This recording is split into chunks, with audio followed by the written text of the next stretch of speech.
He actually received 7,200 volts, which is 3 times the electric chair, passed through his body from his fingers to his toes, but he received just minor injuries, which it should have been fatal.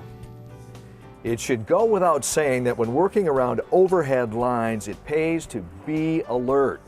The truth is, most of the people who come into contact with overhead lines never actually touch the lines themselves. They make contact with ladders, tools, or the booms or cranes or buckets of the work vehicles while their attention is focused on what's happening down here on the ground. Most often, it's accidental, but sometimes workers come into contact with lines because they have a false sense of safety that comes from the assumption that overhead lines are insulated in some way. They're not. While some overhead lines are coated, what you're seeing is actually a weatherproofing material that has no insulating qualities.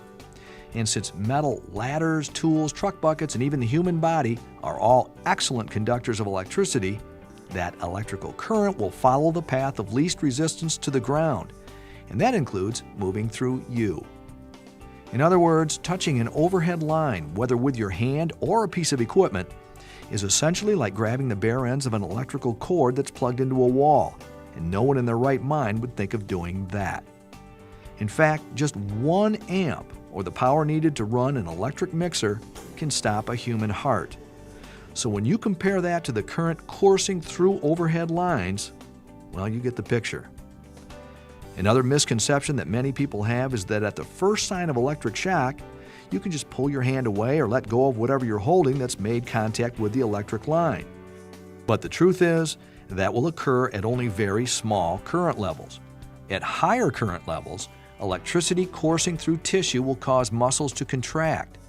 In other words, your hand will most likely reflexively tighten around the handle of that shovel or that power line like a vise. Be careful. You just don't know. I mean, it's really the simplest things that can jump up and bite you. You're messing with 120 and sometimes 240 volts, and the slightest move or the slightest wrong move can be a major catastrophe. Even if you could let go, with electricity traveling at the speed of light, 186,000 miles per second, face it, you're not fast enough. Unfortunately, few people have actually lived to tell what it's like, and those that are fortunate enough to be blown off their feet and thrown away from danger with only severe burns, neurological damage, and permanent disabilities often don't remember much about the experience.